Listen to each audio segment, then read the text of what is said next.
Hi friends, ఈరోజు నువ్వు లేక నేను లేను సీరియల్లో ఏమి జరగబోతుందో చూసేద్దాం. విక్రమ్ అయితే తన బైక్ మీద వెళ్తుండగా అప్పుడే కృష్ణ అయితే తన్నే ఆపి స్టాప్, ఎక్కడికి బయలుదేరారు అని విక్రమ్ అయితే నిలదీస్తుంది. దానికి విక్రమ్ ఇంకెక్కడికి, స్టేషన్ కి అని సమాధానమిస్తాడు.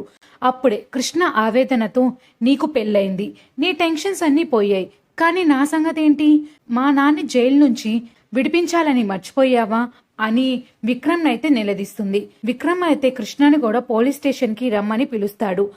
ఇంకా వెంటనే కృష్ణ అయితే విక్రమ్ బండి మీద వెనక కూర్చోబోతుండగా విక్రమ్ ఆమెని ఆపి నాతో రావద్దు, విడిగా రా అని చెప్తాడు. నీతో వస్తే ఏంటి ప్రాబ్లం అని కృష్ణ అయితే అడుగుతుంది. నాకు 100 ప్రాబ్లమ్స్ ఉంటాయి, అసలే మంది అగ్రిమెంట్ పెళ్లి కదా, ఇలా భార్యాభర్తల్లాగా వెళ్తే బాగోదు అని విక్రమ్ అయితే సమాధానమిస్తాడు. విక్రమ్ అయితే బండి స్టార్ట్ చేసి బయలుదేరే సమయంలోనే మేడ మీద విక్రమ్ వాళ్ళ చెల్లి అలానే మర్దలైతే వీళ్ళిద్దరిని గమనిస్తూ ఉంటుంది.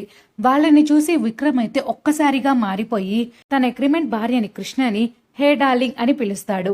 కృష్ణ అయితే ఆశ్చర్యంగా డార్లింగా అని అడిగితే అవును నువ్వే నా డార్లింగ్, రా బంగారం వచ్చి కూర్చో అంటూ చాలా ప్రేమగా నటిస్తాడు. ఇంకా కృష్ణ అయితే ఏం చేయాలో అర్థం కాక బైక్ ఎక్కి కూర్చుంటే నా మీద చెయ్యి వేసుకో, మొహమాట పడక అని కృష్ణతో అయితే విక్రమ్ చెప్తూ ఉంటాడు. ఇది చూసి మేడ మీద ఉన్న విక్రమ్ వాళ్ళ చెల్లి అలానే విక్రమ్ వాళ్ళ మరదలైతే అసూయతో రగిలిపోతూ ఉంటాడు.